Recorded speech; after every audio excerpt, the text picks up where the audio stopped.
ಅಜ್ಞಾನತಿಮಿರಚ್ಛೇದಂ ಬುದ್ಧಿ ಸಂಪ್ರತ್ಪ್ರದಾಯಕಂ ವಿಜ್ಞಾನ ವಿಮಲಂ ಶಾಂತಂ ವಿಜಯಾಖ್ಯ ಗುರುಂ ಭಜೆ. ಶ್ರೀ ವಿಜಯದಾಸಾರ್ಯ ವಿರಚಿತ ವಾಯುದೇವರ ಸ್ತೋತ್ರ ಸುಳಾದಿ. ಜೈ ವಿಜಯರಾಯ. ಧಾತ್ರಿತ್ರಯಕ್ಕೆ ಗುರು ಸೂತ್ರ ನಾಮಕ ವಾಯುಪುತ್ರನು ಜಯ ಸಂಕರುಷಣ ದೇವಗೆ ನೇತ್ರತ್ರಯಾದಿಗಳು ಪರಮ ಶಿಷ್ಯರು ಈತಗೆ ಸುತ್ರಾಮ ವಿಭೂದರು ಧನುಜ ಬಲವೊಂದಾಗಿ ಮಿತ್ರ ಭಾವದಲ್ಲಿ ಮಂದರ ತಂದು ಮರ್ದಿಸಲು ಗಾತ್ರವಾದ ಮಹಾಹಾಲ ಹಲವುದು ಭವಿಸೆ ಗಾತ್ರವನ್ನು ಬಚ್ಚಿಟ್ಟು ದಾನವ ಮರರೋಡೆ ಚಿತ್ರವೇಗಾದಲ್ಲಿ ಶ್ರೀಹರಿ ಚರಣಾನುಗ್ರಹ ಪಾತ್ರನೆಂದೆನಿಸಿ ಮಂಗಳವಾದ ತಪನೆಯ ಪಾತ್ರಿಯೊಳಗೆ ಕಾಳಕೂಟವೇ ಬುಂಜಿಸಿ ಮಾತ್ರದಲ್ಲಿ ತೇಗಿದನು ಜೀರ್ಣ ಮಾಡಿಕೊಂಡು ಚಿತ್ರ ಚಾರಿತ್ರ ಚ್ಯುತ ವಿಜಯ ವಿಠಲನ್ನ ಸ್ತೋತ್ರನು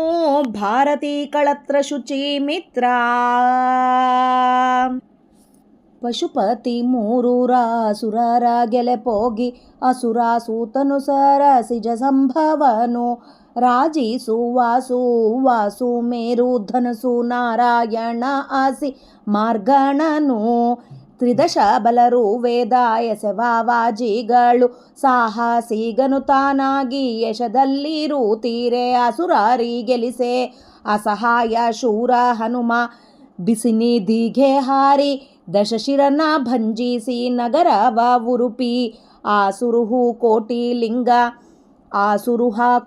ಲಿಂಗ ಅಸಮ ವಿಜಯ ವಿಠಲ ಸದನನ್ನ ನಾಮ ರಸವಾಗುಂಬೋ ಪಶುಪತಿಗಿಂತದಿಕ ಮುಂದೆ ಈತನು ಬ್ರಹ್ಮ ವಾಯುರ್ವೈ ಬ್ರಹ್ಮ ಎಂದೆಂಬೊನಿಗ ಮಾರ್ಥವ ಪೇಳುತ್ತಲಿವಕೋ ಸಂದೇಹ ಸಲ್ಲದು ತದ್ವೇಷವ ಮರೆದು ಪೊಂದಿ ವೈಷ್ಣವರಾಗಿ ವಾ ತನ್ನ ಪಾದ ವಂದಿಸಿ ಪಾಪ ವಿಮುಕ್ತರಾಗುವುದು ತಂದೆ ತಾಯಿ ಮತ್ತೆ ಬಂಧು ಬಳಗ ಗುರುವೆಂದರೆ ಇವರೇ ನಮಗೆ ಸರ್ವರಿಗೆ ಮಂದ ಮಾರ್ಗವ ಬೇಡು ಮನವಿತನದಲ್ಲಿಡು ಸ್ಕಂಧನಾಮ ಸಿರಿ ವಿಜಯ ವಿಠಲನ್ನ ದ್ವಂದ್ವ ಪಾದ ತೋರಿ ಸಾಂಧ್ರ ಸುಖವಿವಾ ಹನುಮಾನ ನಂಬಿದರೆ ಸುಗ್ರೀವನು ಗೆದ್ದ ಹನುಮಾನ ನಂಬಿದರೆ ವಿಭೀಷಣ ಪ್ರಸಿದ್ಧ ಹನುಮಾನ ನಂಬಿದರೆ ಸರ್ವ ಕಾರ್ಯವೇ ಬದ್ಧ ಹನುಮಾನ ನಂಬದವ ಪಾಪದಲ್ಲಿ ಬಿದ್ದ ಹನುಮಾನೆಂಬುದು ಜ್ಞಾನಕ್ಕೆ ಶಬ್ದ ಹನುಮಾನೇ ಮಹತತ್ವಕ್ಕಭಿಮಾನಿಯೇ ಸಿದ್ಧ ಹನುಮಗೆ ವನಜ ಸಂಭವಗೆ ಆಭೇದ ಮನುಜೀವ ವಿಜಯ ವಿಠಲನಲ್ಲಿ ಇದ್ದ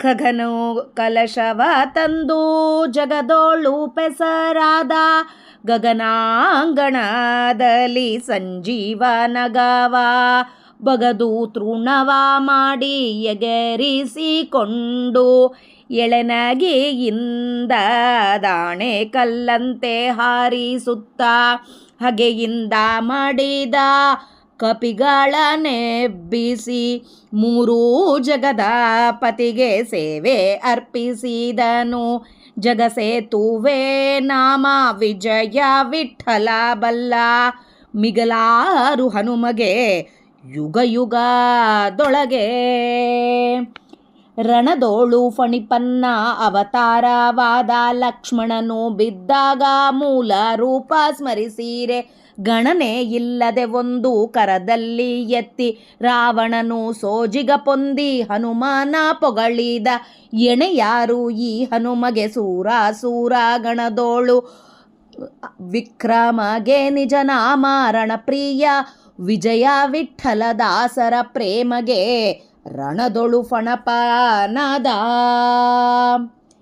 ಭೀಮನಾದ ಹಿಡಂಬಾದಿಯ ಮಗಧನ ಸೀಳಿದ ಭೂಮಿಯ ನಿಯನೆಂಬೋ ನೃಪನ ಯಮನಪುರಿಗೆ ಕಳುಹಿದ ಕಾಮನಯ್ಯನ ಪ್ರೀತಿ ಬಡಿಸಿ ತಾಮಸರ ಪರಿಹರಿಸಿದ ಶ್ರೀಮದಾಚಾರ್ಯರಾಗಿ ಕುಮತಗಳ ದಹಿಸಿದ ಆ ಮಹಾತತ್ವದ ಉರುಳಿ ಹರಿಹಿ ವೈಷ್ಣವರ ಉದ್ಧರಿಸಿದ ಕಾಮ ನಾಮ ಶ್ರೀ ವಿಜಯ ವಿಠಲನ್ನ ಈ ಮಹಿಯೊಳಗೆ ಮೆರೆಸಿದ ಭೀಮನಾದ ಹಿಡಂಬಾದಿ ಆ ಮಗಧನ ಸೀಳಿದ ವನಜ ಜಾಂಡಗಳೆಲ್ಲ ದಿನ ದಿನ ಪಾಲಿಪ ಧನುರ್ಧರ ವಿಜಯ ವಿಠಲನ ಪ್ರೇಮದ ದಾಸ. ವನಜ ಜಾಂಡಗಳ ಎಲ್ಲ ದಿನ ದಿನ ಪಾಲಿಪ ಧನುರ್ಧರ ವಿಜಯ ವಿಠಲನ್ನ ಪ್ರೇಮದ ದಾಸ. ಮಧ್ವಾಂತರ್ಗತ ಶ್ರೀಕೃಷ್ಣಾರ್ಪಣಮಸ್ತು. ಜಯ ವಿಜಯರಾಯ. ಹರೇ ಶ್ರೀನಿವಾಸ. ಅಜ್ಞಾನತಿಮಿರಚ್ಛೇದಂ ಬುದ್ಧಿಸಂಪತ್ಪ್ರದಾಯಕಂ ವಿಜ್ಞಾನ ವಿಮಲಂ ಶಾಂತಂ ವಿಜಯಾಖ್ಯ ಗುರುಂ ಭಜೆ. ಜಯ ವಿಜಯರಾಯ. ಹರೇ ಶ್ರೀನಿವಾಸ. ಇವತ್ತು ನಾವು ಶ್ರೀ ವಿಜಯದಾಸಾರ್ಯ ವಿರಚಿತ ವಾಯುದೇವರ ಸ್ತೋತ್ರ ಸುಳಾದಿಯ ಅರ್ಥ ತಿಳಿಯಲು ಪ್ರಯತ್ನ ಮಾಡೋಣ. ವಾಯುದೇವರ ಸ್ತೋತ್ರ ಸುಳಾದಿ ಅಂದ ತಕ್ಷಣವೇ ವಿಜಯದಾಸರು ಬರೆದಿದ್ದು ಅಂದ ತಕ್ಷಣ ನಮಗೆ ಪಂಚರತ್ನ ಸುಳಾದಿಗಳಲ್ಲಿ ಒಂದಾದ ಕೋತಿಯಾದರೂ ಬಿಡನು ಈ ಸುಳಾದಿನೇ ನೆನಪಾಗತ್ತೆ. ಹೀಗೆ ನಾವು ಸ್ತೋತ್ರ ಭಾಗ ಅಂದಾಗೆ ನರಸಿಂಹದೇವರ ಸುಳಾದಿ ಇವೆಲ್ಲ ಬರ್ತವೆ. ಇದೆಲ್ಲ ನಮಗೆ ಚಿರಪರಿಚಿತವಾದ ಸುಳಾದಿಗಳು. ಬಹಳಷ್ಟು ಸರಿ ಎಷ್ಟೊಂದು ಜನ 108 ಸರಿ ಮಾಡಿದ್ದಾರೆ, ಲಕ್ಷಗಳು ಮಾಡಿದ್ದಾರೆ, ಹೀಗೆಲ್ಲ ಆಗಿದ್ದಾವೆ. ಹೀಗಾಗಿ ನಮ್ಮ ಅತ್ತೆಯವರಾದ ಲಕ್ಷ್ಮೀ ಜೋಶಿ ಅವರು ಏನು ಹೇಳಿದರು ಅಂದರೆ, ಎಲ್ಲರಿಗೂ ಬರಲಾರ್ದಾಗಿರೋ ಸುಳಾದಿಗಳನ್ನು ಅದನ್ನು ಪರಿಚಯ ಮಾಡಿಸ್ಕೊಡೋಣ, ಗೊತ್ತಿದ್ದಿದ್ದ ಸುಳಾದಿಗಳು ಬೇಡ ಅಂತಂದರು. ಹೀಗಾಗಿ ನಾವು ಅಲ್ಲಿ ರತ್ನ ಇದ್ದರೆ ಇಲ್ಲಿ ವಜ್ರದಂಥ ಇನ್ನೊಂದು ಸುಳಾದಿಯನ್ನು ಆಯ್ಕೆ ಮಾಡ್ಕೊಂಡಿದ್ದೀವಿ. ಇಲ್ಲಿ ದಾಸಾರ್ಯರು ವಾಯುದೇವರನ್ನ ಪರಮಾತ್ಮನ ಪ್ರೇಮದ ದಾಸ ಅಂತ ಹೇಳಿದ್ದಾರೆ. ಅದು ವಾಯುದೇವರ ಬಗ್ಗೆ ಸ್ತೋತ್ರ ಮಾಡಿದ್ದು ಅತ್ಯದ್ಭುತವಾದ ಸುಳಾದಿ ಇದು. ಈ ಸುಳಾದಿಯ ಅರ್ಥ ತಿಳಿಯಲು ಪ್ರಯತ್ನ ಮಾಡೋಣ. ಇಲ್ಲಿ ಇನ್ನೊಂದು ಕೂಡ ಹೇಳಬೇಕಾಗತ್ತೆ. ನನ್ನ ಪ್ರಾಣ ಸ್ನೇಹಿತೆ ಒಬ್ಬಳು ಈ ಸುಳಾದಿಯ ಅರ್ಥಾನುಸಂಧಾನವನ್ನು ತಾನು ಬರೆದು ಕಳಿಸಿದ್ದಾಳೆ ನನಗೆ. ಅವಳು ಹೇಳಿದ್ದು, ನಾನು ಬರ್ಕೊಂಡಿದ್ದು ಎಲ್ಲ ಕಲಿತು ಹೇಳಕ್ಕೆ ಸ್ವಾಮಿ ಪ್ರಯತ್ನ ಮಾಡಿಸ್ತಾ ಇದ್ದಾನೆ.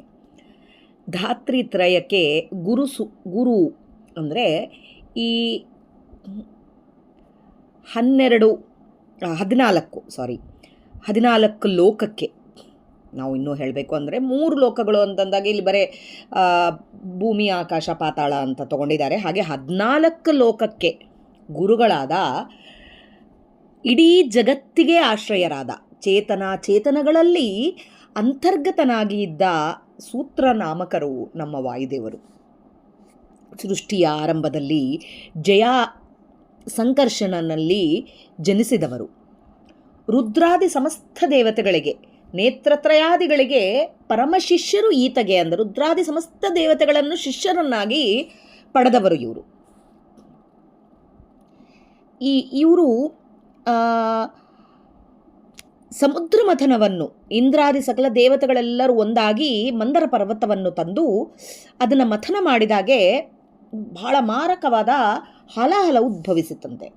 ಗಾತ್ರವಾದ ಮಹಾ ಹಾಲಾಹಲ ಉದ್ಭವಿಸಿ ಅದನ್ನು ಇವರೇನು ಮಾಡಿದರು, ಕ್ಷಣ ಮಾತ್ರ ಅದನ್ನು ತಗೊಂಡು ಆ ಹಾಲಾಹಲವನ್ನು ಜೀರ್ಣಿಸಿಕೊಂಡರು. ಕ್ಷಣ ಮಾತ್ರದಲ್ಲಿ ತಿಂದು ಆ ಹಾಲಾಹಲವನ್ನು ಭಗವಂತನ ಅನುಗ್ರಹದಿಂದ, ಸ್ವಾಮಿಯ ಅನುಗ್ರಹದಿಂದ ಅದನ್ನು ತಿಂದು ಅರಗಿಸ್ಕೊಂಡ್ರು ಅಂತ ಹೇಳ್ತಾರೆ. ಕ್ಷಣ ಮಾತ್ರದಲ್ಲಿ ಅರಗಿಸಿಕೊಂಡರು. ಗಾತ್ರದಲ್ಲಿ ಬಚ್ಚಿಟ್ಟು ದಾನವರೊಡನೆ ಚಿತ್ರವೇಗದಲ್ಲಿ ಶ್ರೀಹರಿಯ ಚರಣಾನುಗ್ರಹ ಪಾತ್ರನೆ ನಿಂದಿಸಿ ಮಂಗಳವಾದ ತಪನೆಯ ಪಾತ್ರೆಯೊಳಗೆ ಕಾಳಕೂಟವನ್ನೇ ಭುಂಜಿಸಿ ಮಾತ್ರದಲ್ಲಿ ತೇಗಿದನು. ಮಾತ್ರದಲ್ಲಿ ಡೇಗಿದ್ರು ಅಂತ ಹೇಳ್ತಾರೆ. ತೇಗಿದನು, ಅಡಗಿಸ್ಕೊಂಡ್ರು, ಜೀರ್ಣ ಮಾಡಿಕೊಂಡ್ರು. ಏನಂತ ಹೇಳಬೇಕು ಅವರು ಚಿತ್ರ ಮಹಿಮೆ ಅಂದರೆ, ಪ್ರಳಯ ಕಾಲದಲ್ಲಿ ಇಡೀ ಬ್ರಹ್ಮಾಂಡವನ್ನು ನುಂಗುವ ಸಾಮರ್ಥ್ಯ ಉಳ್ಳ ಹೆಬ್ಬೆಟ್ಟಿನಷ್ಟು ದೊಡ್ಡದಾದ ಜಠರಾಗ್ನಿಯನ್ನು ಹೊಂದಿ ವೃಕೋದರ ಅಂತ ಪ್ರಸಿದ್ಧವಾದ ಹೆಸರಿದ್ದ ವಾಯುದೇವರಿಗೆ ಅವರ ಸಾಮರ್ಥ್ಯ ಎಂಥದ್ದು, ಈ ಹಾಲಾಹಲ ತಿಂದು ಜೀರ್ಣಿಸ್ಕೊಂಬೋದ್ರೊಳಗೆ ಏನೂ ಆಶ್ಚರ್ಯ ಇಲ್ಲ. ಅದಕ್ಕೆ ಇದು ಜೀರ್ಣಿಸಿಕೊಂಡವರು ಅಂಥೇಳಿ ನಮಗೆಲ್ಲ ತೋರಿಸಿ ಇಷ್ಟು ಯಾರು ಹರಿಸರ್ವೋತ್ತಮನ್ನ ಒಪ್ಪಿ ವಾಯು ಜೀವೋತ್ತಮ ಅಂತ ಒಪ್ಪದಲ್ಲೋ ಅವರಿಗೆಲ್ಲರಿಗೆ ಏಟು ಹೊಡೆದಂಗೆ ನಮಗೆಲ್ಲ ತಿಳಿಸ್ತಾ ಇದ್ದಾರೆ ವಿಜಯದಾಸರು ಇಲ್ಲಿ. ಇದನ್ನು ತಿಳ್ಕೊಳ್ರಿ, ಎಷ್ಟು ಹಾಲಾಹಲವನ್ನು ಭುಂಜಿಸಿದವರು ಇವೆಲ್ಲ ನಮಗೆ ತಿಳಿಸ್ತಾ ಇದ್ದಾರೆ. ಚಿತ್ರ ಚಾರಿತ್ರನಾದ ಭಗವಂತನನ್ನು ಸ್ತುತಿ ಮಾಡಿದವರು, ಭಾರತೀಯ ದೇವಿಯನ್ನು ಪತ್ನಿಯನ್ನಾಗಿ,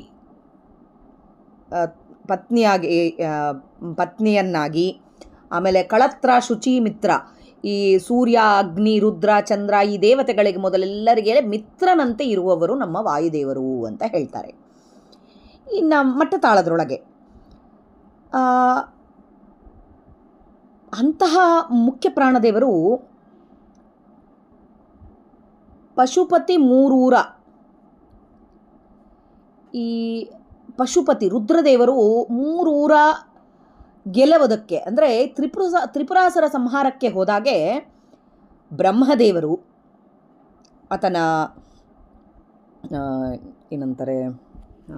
ಬ್ರಹ್ಮದೇವರು ಸಾರಥಿಯಾಗಿ ಬಂದರಂತೆ. ಬ್ರಹ್ಮದೇವರು ಸಾರಥಿಯಾಗಿ ಬಂದರು. ಆಮೇಲೆ ವಿವಿಧ ವರ್ಣಗಳಿಂದ ಪ್ರಕಾಶಿತವಾದ ಧನಸ್ಸು, ನಾರಾಯಣನ ಭಗವಂತನ ಧನಸ್ಸು ಬಂತು ಕೈಯಲ್ಲಿ. ಆಮೇಲೆ ಅಸಿಮಾರ್ಗಣವನು, ಚೂಪಾದ ಬಾಣ, ತ್ರಿದಶ ಬಲರು, ಈ ದೇವತೆಗಳೆಲ್ಲ ತನ್ನ ವಶದಲ್ಲಿರುವ ಅಸುರರನ್ನ ಕೊಲ್ಲಬೇಕು ಅಂಥೇಳಿ ಅಲ್ಲಿಗೆ ಬಂದು ಇಷ್ಟೆಲ್ಲ ಜನರು ಬಂದರು ಅವರಿಗೆ ಸಹಾಯಕ್ಕಾಗಿ. ಯಾರ ಸಹಾಯ ಬೇಕು ಅವರವರ ಸಹಾಯಕ್ಕೆ ಏನೇನು ಬೇಕಾಗ್ತದೋ ಅದೆಲ್ಲ ದೇವರೇ ಒಂದು ಬಾಣದ ರೂಪದೊಳಗೆ ಬಂದರು. ಲಕ್ಷ್ಮೀದೇವಿ, ದುರ್ಗಾದೇವಿ, ದೇವರು, ಈ ವಾಯುದೇವರು ಒಂದು ಇದು ರೂಪದಾಗೆ ಬಂದರು. ಹಾಗೆ ರಥ ಒಂದು ಭೂಮಿಯೇ ರಥವಾಗಿ ಬಂತು ಅಂತ ಹೇಳ್ತಾರೆ. ಚತುರ್ವೇದಗಳು ಅಶ್ವಗಳಾಗಿ ಬಂದವು ಅಂತಾರೆ. ಓಂಕಾರವು ಒಂದು ಹಗ್ಗ ಆಗಿ ಬಂತು ಅಂತಾರೆ. ಹೀಗೆ ಎಲ್ಲರ ಸಹಾಯದಲ್ಲಿಂದ ಅಸುರನ್ನ ಕೊಂದರು. ಅವಾಗೆ ತ್ರಿಪುರಾಸುರನ್ನ ಇವರು ಪಶುಪತಿ ಅಂದರೆ ನಮ್ಮ ರುದ್ರದೇವರು ಕೊಂದರು ಅಂತ ಹೇಳ್ತಾರೆ. ಹಾಗೆ ಅಸಹಾಯ ಶೂರ ಹನುಮ, ಇಲ್ಲಿ ಇಷ್ಟೆಲ್ಲ ಮಾಡಿದರೆ ಅಸಹಾಯ ಶೂರನಾದ ಹನುಮ, ಯಾರ ಸಹಾಯವೂ ಬೇಕಿಲ್ಲ, ಇಲ್ಲಿ ಯಾವ ಶಸ್ತ್ರಗಳೂ ಬೇಕಿಲ್ಲ, ಯಾರ ಸಹಾಯ ಬೇಕಿಲ್ಲ, ಅಗತ್ಯವಿಲ್ಲದ ವಾಯುದೇವರು, ಏನೂ ಅಗತ್ಯವಿಲ್ಲದ ವಾಯುದೇವರು ಸಮುದ್ರಕ್ಕೆ ಹಾರಿ, ಬಿಸಿ ನಿಧಿ ಹಾರಿ ಅಂತಾರೆ, ಸಮುದ್ರಕ್ಕೆ ಹಾರಿ ದಶಶಿರನ್ನು ಭಂಜಿಸಿ ರಾವಣನ ಥಳಿಸಿ ಆ ನಗರವನ್ನು ಸುಟ್ಟು ಅಸುರುಹ ವಾಯುದೇವರಿಂದ ಪ್ರಾದುರ್ಭಾವವಾದ ಕೋಟಿ ಲಿಂಗಗಳನ್ನು ತನ್ನ ದೇಹದಲ್ಲಿ ಧರಿಸಿದವನು. ಇವರಿಗೆ ಯಾರೂ ಸಮರಿಲ್ಲ, ಯಾರಿಗೂ ಸಮರಿಲ್ಲ. ಯಾರಿಗೂ ಸಮರಿಲ್ಲದ ಅಸಮ ವಿಜಯ ವಿಠಲ ಯಾರಿಗೂ ಸಮರಿಲ್ಲದ ದೇವರನ್ನ ಸದಾ ಅವರ ನಾಮಸ್ಮರಣೆ ಮಾಡ್ತಾ ಇರೋರು ಸದಾ ಕಾಲ. ಅಂದರೆ ಇವರು ಪಶುಪತಿಗಿಂತ ಅಧಿಕ ಅಂತ ತೋರಿಸ್ಲಿಕ್ಕೆ ಇಲ್ಲಿ ತ್ರಿಪುರಾಸುರ ಸಂಹಾರ ಬಗ್ಗೆ ಕೂಡ ಹೇಳಿದ್ದಾರೆ ವಿಜಯದಾಸರು. ರುದ್ರದೇವರಕ್ಕಿಂತ ಅಧಿಕವಾದವರು ನಮ್ಮ ವಾಯುದೇವರು ಅಂತ ಹೇಳಕ್ಕೆ. ಇದಕ್ಕಂದರೆ ಇಲ್ಲಿ ವಾಯುದೇವರು ತ್ರಿಪುರಾಸುರನ್ನು ಸಂಹಾರ ಮಾಡಲಿಕ್ಕೆ ಹೋದಾಗೆ ಎಲ್ಲರೂ ಬಂದರು, ಎಲ್ಲರೂ ಒಂದೊಂದು ರೀತಿಯಾಗಿ ಸಹಾಯ. ಅಂಥ ಸಹಾಯಗಳು ಏನೂ ಬೇಕಿಲ್ಲಾರ್ದಾಗಿ ಹಾರಿಕೊಂಡು ಹೋಗಿ ತಾವು ಅಲ್ಲಿ ಇಡೀ ಲಂಕೆಯನ್ನು ಸುಟ್ಟು ಬಂದವರು ನಮ್ಮ ಹನುಮಂತ ದೇವರು. ಓಕೆ, ಪಶುಪತಿಗಿಂತ ಅಧಿಕ ಇವರು ಅಂಥೇಳಿ ಇಲ್ಲಿ ಹೇಳ್ತಾ ಇದ್ದಾರೆ. ಅಂಥ ಮುಖ್ಯ ಪ್ರಾಣದೇವರು ಮುಂದೆ ಬ್ರಹ್ಮ ಪದವಿಗೆ ಬರ್ತಾರೆ ಅಂಥೇಳಿ ವಾಯುರ್ವೈ ಬ್ರಹ್ಮ ಅಂತ ಹೇಳ್ತಾ ಇದ್ದಾರೆ. ಅದು ವೇದವಾಕ್ಕು. ಆದರೆ ಇಲ್ಲಿ ಗಟ್ಟಿಯಾಗಿ ನಮಗೆ ವಿಜಯದಾಸರು ಹೇಳ್ತಾ ಇದ್ದಾರೆ, ವಾಯುದೇವರೇ ಮುಂದೆ ಬ್ರಹ್ಮ ಎಂದು ವೇದಗಳು ಸಾರುತ್ತಿದ್ದಾವೆ. ಇದರಲ್ಲಿ ಕನಸಲಾದರೂ ಕೂಡ ಅನುಮಾನ ಮಾಡಬೇಡ್ರಿ. ಯಾರು ಈ ರೀತಿ ನಂಬಿ ವಾಯುದೇವರ ಪಾದಕ್ಕೆ ಶರಣು ಅಂತ ಹೋಗ್ತಾರೋ ಅವರು ಪಾಪ ವಿಮುಕ್ತರ ಆಗ್ತಾರೆ. ಪೊಂದಿ ವೈಷ್ಣವರಾಗಿ ವಾತನ್ನ ಪಾದ, ಈ ವಾಯುದೇವರ ಪಾದ ಹಿಡಿತಾರೋ ಅವರು ಪಾಪ ವಿಮುಕ್ತರಾಗ್ತಾರೆ. ತಂದೆ ತಾಯಿ ಬಂಧು ಬಳಗ ಗುರುಗಳು ಅಂದರೆ ಇವರೇ ನಮಗೆ ಯಾರಿದ್ದಾರೆ ಹೇಳ್ರಿ? ವಾಯುದೇವರ ಅಂತರ್ಗತನೇ ನಾವು ಏನು ಕೇಳಿದ್ರು ಪರಮಾತ್ಮನ ಕೇಳಕ್ಕೆ ಹೋಗಬೇಕು ಅಂದರೆ ನಮಗೆ ತಂದೆಯಾಗಿ ತಾಯಿಯಾಗಿ ಸಾಕ್ತಾರೆ, ತಂದೆಯಾಗಿ ಸಾಕ್ತಾರೆ. ಹೀಗೆ ನಮ್ಮ ಮುಖ್ಯ ಪ್ರಾಣದೇವರೇ ನಮಗೆ ತಂದೆ ತಾಯಿ ಗುರುವು ಎಂದು ಭಕ್ತಿಪೂರ್ವಕವಾಗಿ ನಂಬಿ ಈ ನಮ್ಮ ಕೆಟ್ಟ ಮಂದಮತಿಗಳು ಏನನ್ನ ಇದ್ದರೆ ಅದು ತಲೆಯಾಗಿ ಏನನ್ನ ಮಂದ ಮಾರ್ಗವ ಬಿಡಬೇಕು ಅಂತಾರೆ. ಮನಸ್ಸು ಈತನಲ್ಲಿ ಇಟ್ಟರೆ ಆತ ನಮಗೆ ಸ್ಕಂದನಾಮನಾದ ಸ್ಕಂದನಾಮನಾದ ವಿಜಯ ವಿಠಲನ್ನ ದ್ವಂದ್ವ ಪಾದ ತೋರಿ ಸಾಂದ್ರ ಸುಖವೀವ ಅಂತಾರೆ. ದ್ವಂದ್ವ ಪಾದ ಅಂದರೆ ದೇವರ ಪಾದ ನಾವು ನೋಡೋದು ಅಂತಂದರೆ ಮೋಕ್ಷಕ್ಕೆ ಕರ್ಕೊಂಡೋಗಿ ನಿಂದ್ರಿಸ್ತಾರೆ ನಮ್ಮ ಮುಖ್ಯ ಪ್ರಾಣದೇವರು ಅಂತ ಹೇಳ್ತಾರೆ. ನಮ್ಮ ಗುರು ಅಂತ ನಂಬಿ ನಮಗೆಲ್ಲ ಅರ್ಥಾನುಸಂಧಾನಗಳನ್ನು ತಿಳಿಸಿ ಸದಾ ದೇವರ ನಾಮಸ್ಮರಣೆಯಲ್ಲಿ ನಮ್ಮನ್ನು ಇಟ್ಟು ನಮ್ಮನ್ನು ಒಂದು ಒಳ್ಳೆ ಲೋಕಕ್ಕೆ ಸೇರಿಸ್ತಾರೆ ನಮ್ಮ ವಾಯುದೇವರು ಅಂತ ಹೇಳಿ ಇಲ್ಲಿ ವಿಜಯದಾಸರು ಹೇಳ್ತಾ ಇದ್ದಾರೆ. ಮತ್ತು ಜಂಪೆ ತಾಳದೊಳಗೆ ಇಲ್ಲಿ ನಮ್ಮ ವಿಜಯಪ್ರಭುಗಳು ಏನು ಮಾಡ್ತಾ ಇದ್ದಾರೆ ಅಂದರೆ ತಮ್ಮ ತಂದೆಯವರ ಪೂರ್ವಾಶ್ರಮದೊಳಗೆ ತಮ್ಮ ತಂದೆಯವರಾದ ನಾರದಾವತಾರಗಳಾದ ನಮ್ಮ ಪುರಂದರದಾಸರು ಬರೆದ ಒಂದು ಹಾಡಿಂದು ಅಲ್ಲಿಂದ ಅದನ್ನು ಕೂಡ ಇದರೊಳಗೆ ತಗೊಂಡಿದ್ದಾರೆ. ಹನುಮನ ಮತವೇ ಹರಿಯ ಮತವು, ಹರಿಯ ಮತವೇ ಹನುಮನ ಮತವು, ಈ ಹಾಡನ್ನು ತಗೊಂಡು ಅದರೊಳಗಿಂದ ಇದೊಂದು ತಾಳದನ್ನು ಮಾಡಿದ್ದಾರೆ. ಹನುಮನ ನಂಬಿದರೆ ಸುಗ್ರೀವನು ಗೆಲಿತಾನೆ, ಹನುಮನ ನಂಬಿದದಕ್ಕೆ ವಿಭೀಷಣ ಪ್ರಸಿದ್ಧನಾಗಿದ್ದಾನೆ, ಹನುಮನ ನಂಬಿದರೆ ಸರ್ವ ಕಾರ್ಯವೂ ಸಿದ್ಧವಾಗತ್ತೆ, ಹನುಮನ ನಂಬದವನು ಪಾಪದಲ್ಲಿ ಬೀಳ್ತಾನೆ ಅಂತ ಹೇಳ್ತಾ ಇದ್ದಾರೆ. ಹನುಮನ ನಂಬಲಿಲ್ಲ ಅಂದರೆ ಈ ವಿಭೀಷಣ ರಾಕ್ಷಸ ಆದರೆ ಕೂಡ ಪ್ರಸಿದ್ಧನಾಗಿದ್ದಾನೆ. ಹಾಗೆ ಹನುಮನ್ನ ಯಾರು ನಂಬೋದಿಲ್ಲನೋ, ಹನುಮನ್ನ ಯಾರು ಬಿಟ್ಟು ಬಿಡ್ತೀವೋ, ಯಾರು ಹರಿಸರ್ವೋತ್ತಮ ಅಂತ ನಂಬಿ ವಾಯುಜೀವೋತ್ತಮ ಅಂತ ಅನ್ನೋದಿಲ್ಲನೋ ಅವರು ಪಾಪಕ್ಕೆ ಬೀಳ್ತಾರೆ ಅಂಥೇಳಿ ವಿಜಯದಾಸರು ಎಲ್ಲಿ ಗಟ್ಟಿಯಾಗಿ ಹೇಳಿದ್ದಾರೆ. ಹನುಮ ಅಂದರೆ ಅದು ಜ್ಞಾನಕ್ಕೆ ಶಬ್ದ. ಹನುಮ ಅಂದರೆ ಜ್ಞಾನಕ್ಕೆ ಶಬ್ದ. ಬ್ರಹ್ಮದೇವರು ಹೀಗೆ ಹೇಗೆ ಮಹತ್ತತ್ವಕ್ಕೆ ಅಭಿಮಾನಿ ದೇವತೆಯೋ ಅದೇ ಥರ ವಾಯುದೇವರು ಕೂಡ ಮಹತ್ತತ್ವಕ್ಕೆ ಅಭಿಮಾನಿ ದೇವತೆಗಳು ಅನ್ಸ್ಕೊಂಡಿದ್ದಾರೆ. ಒಂದೇ ಕಕ್ಷದಲ್ಲಿ ಇದ್ದವರು ಅವರು. ಪರಮಾತ್ಮನ ಪ್ರಥಮ ಪುತ್ರರಾದ ಬ್ರಹ್ಮವಾಯುಗಳಲ್ಲಿ ಭೇದ ಮಾಡತಕ್ಕದ್ದಲ್ಲ, ಇಬ್ಬರು ಒಂದೇ ಅಂಥೇಳಿ ಇಲ್ಲಿ ವಿಜಯದಾಸರು ಹೇಳ್ತಾ ಇದ್ದಾರೆ.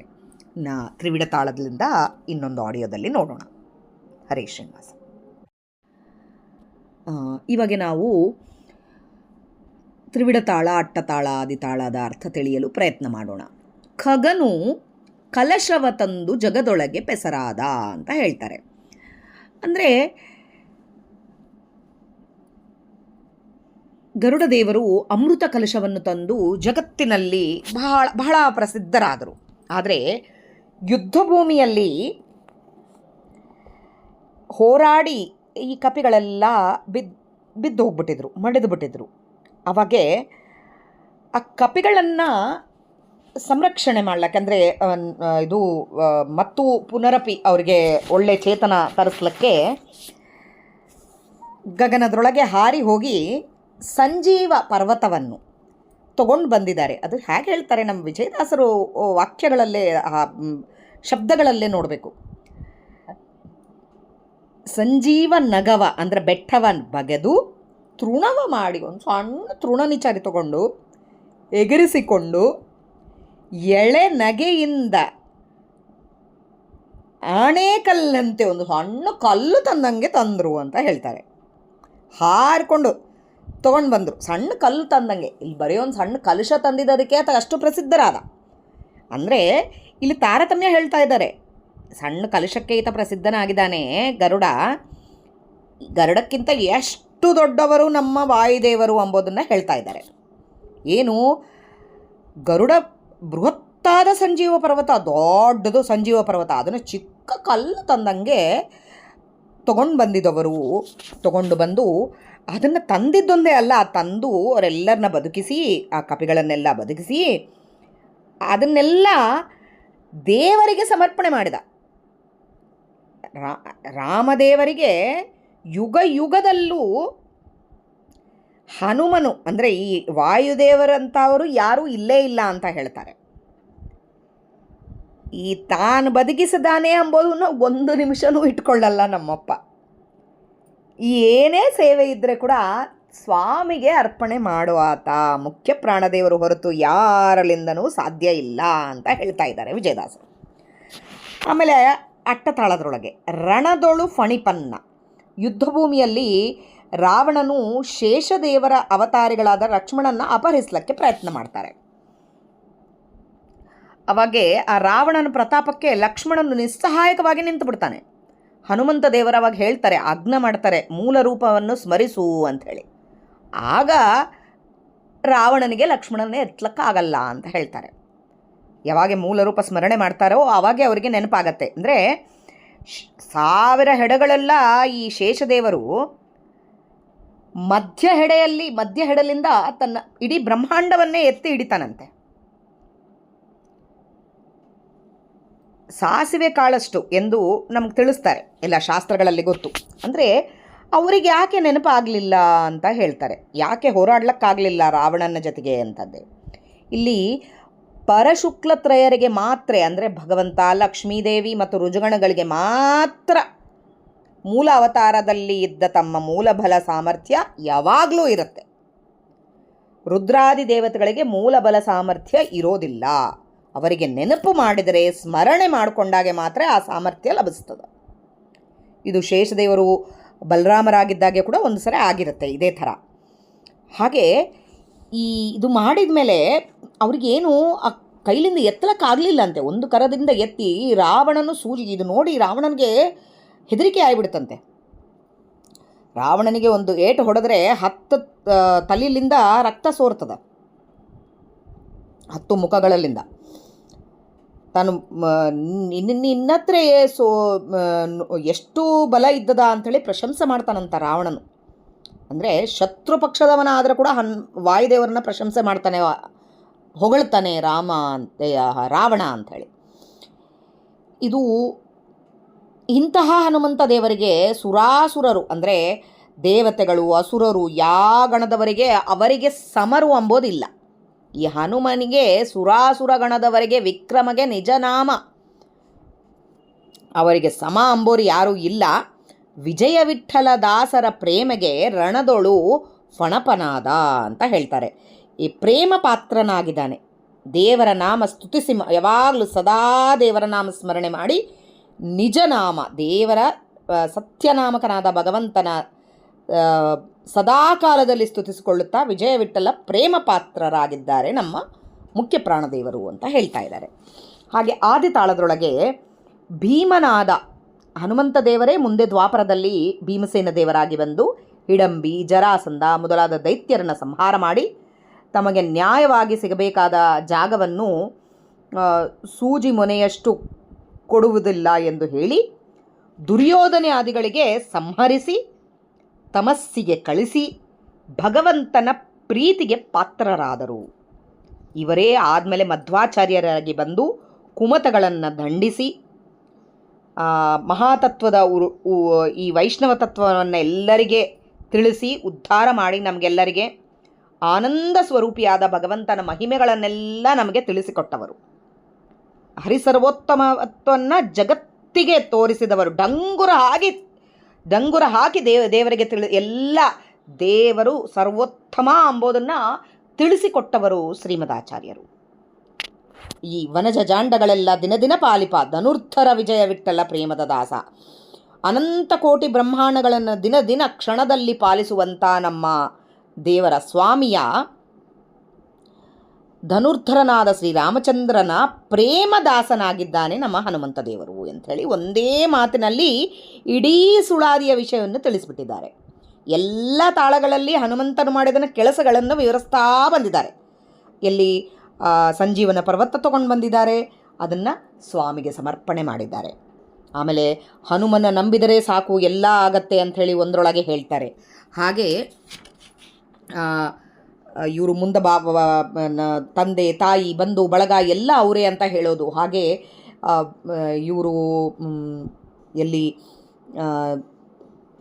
ಲಂಕಾಪಟ್ಟಣ ಸುಟ್ಟಿದ ವಿಷಯ ಎಲ್ಲದನ್ನೂ ಒಂದೊಂದರೊಳಗೆ ನಮಗೆ ಹೇಳೋದೇನು ಅಂತಂದರೆ, ದೇವರ ಪ್ರೀತಿದಾಸರು, ಹನುಮಂತನಿಗಿಂತ ಪ್ರೀತಿದಾಸರು ದೇವರಿಗೆ ಯಾರೂ ಇಲ್ಲ. ದಾಸೋಹಂ ಕೌಸಲೇಂದ್ರಸ್ಯ ಎನ್ನುವ ಮಾತಿನಂತೆ ಇದು ಸಿದ್ಧ. ರಾಮಚಂದ್ರನ ಪ್ರೇಮದಾಸ ಅಂತ ಹೇಳಿದ್ದಾರೆ. ಪರಮಾತ್ಮನು ವಹಿಸಿದ ಕಾರ್ಯವನ್ನು ಪರಮಭಕ್ತಿಯಿಂದ ಮಾಡುವ ನಮ್ಮ ಹನುಮಂತ ದೇವರಕ್ಕಿಂತ, ನಮ್ಮ ವಾಯುದೇವರಿಗಿಂತ ದೊಡ್ಡ ದಾಸರು ಯಾರೂ ಇಲ್ಲ. ಅವರ ಕಾಲ ಹಿಡಿದರೆ ನಮಗೆ ದೇವರ ಪಾದ ಕರ್ಕೊಂಡು ಹೋಗೋದು ಅವರೇ ಕರ್ಕೊಂಡು ಹೋಗ್ತಾರೆ. ಅದಕ್ಕೆ ವಾಯುದೇವರ ಚರಣವನ್ನು ನಾವು ಹಿಡಿದು ವಾಯುದೇವರ ಸ್ತೋತ್ರವನ್ನು ಅರ್ಥಾನುಸಂಧಾನದಿಂದ ನಾವು ಮಾಡಿ ದೇವರಿಗೆ ನಾವು ಹತ್ತಿರ ಆಗಲಿಕ್ಕೆ ಪ್ರಯತ್ನ ಮಾಡಬೇಕು. ಅದು ವಾಯು ಅಂತರ್ಗತ. ನಮಗೆ ಏನೇ ಇದ್ದರೂ ಮುಖ್ಯ ಪ್ರಾಣಾಂತರ್ಗತನೇ ಹೋಗೋದು. ಹಾಗೆ ನಮ್ಮ ಗುರುಗಳಾದ, ನಮ್ಮ ತಂದೆಯಾದ, ನಮ್ಮ ತಾಯಿಯಾದ ಈ ವಾಯುದೇವರನ್ನು ಸ್ತೋತ್ರ ಮಾಡಿ ದೇವರಲ್ಲಿ ಸದಾ ಕಾಲ ನಮಗೆ ಮನಸ್ಸು ಕೊಡು ಅಂತ ಹೇಳಿ ಬೇಡ್ಕೊಳ್ಳೋಣ. ಈ ಸುಳಾದಿಯನ್ನು ಎಲ್ಲರೂ ಅರ್ಥಾನುಸಂಧಾನ ಮಾಡಿಕೊಂಡು ಪಾರಾಯಣ ಮಾಡಲಿಕ್ಕೆ ಪ್ರಯತ್ನ ಮಾಡೋಣ. ಇದರಲ್ಲಿ ಏನಾದರೂ ತಪ್ಪುಗಳಿದ್ದಲ್ಲಿ ಕ್ಷಮಿಸಿ. ನನ್ನ ಸ್ನೇಹಿತೆಯಾದ ಪ್ರಾಣ ಸ್ನೇಹಿತೆಗೆ ನಾನು ಧನ್ಯವಾದಗಳು ಹೇಳ್ತಾ ಇದ್ದೀನಿ. ಇನ್ನು ಅವಳು ಬಹಳಷ್ಟು ಬರೆದು ಕಳಿಸಿದ್ದಾಳೆ. ಸುಳಾದಿ ಎಷ್ಟು ಆಗತ್ತೆ ಅಷ್ಟು ಮಾತ್ರ ನಾನು ಕಳಿಸ್ಲಿಕ್ಕೆ ಪ್ರಯತ್ನ ಮಾಡ್ತಾ ಇದ್ದೀನಿ. ಧನ್ಯವಾದಗಳು. ಈ ಸುಳಾದಿಗಳನ್ನು ಆಯ್ಕೆ ಮಾಡ್ಕೋ ಅಂತ ಹೇಳಿದಂಥ ನಮ್ಮ ಲಕ್ಷ್ಮೀ ಅತ್ತೆಯವರಿಗೆ, ಹಾಗೆ ಈ ಸುಳಾದಿಯ ಅರ್ಥಾನುಸಂಧಾನವನ್ನು ಭಾಳಷ್ಟು ಪದಗಳು ನನಗೆ ಅರ್ಥ ಆಗಲಿಲ್ಲದ ಟೈಮ್ನಾಗೆ ಭಾಳ ಮಂದಿನ ಕೇಳ್ತಾ ಇರ್ತೀನಿ. ಅಂಥದ್ದು ನನ್ನ ಸ್ನೇಹಿತೆ ನನ್ನ ಹುಡುಕೊಂಡು ಬಂದು ನನಗೆ ಮಾಡ್ತೀನಿ ಅಂತ ಹೇಳಿದ್ದಕ್ಕೆ ಅವಳಿಗೂ ಧನ್ಯವಾದಗಳನ್ನ ಹೇಳ್ತಾ ಇದ್ದೀನಿ.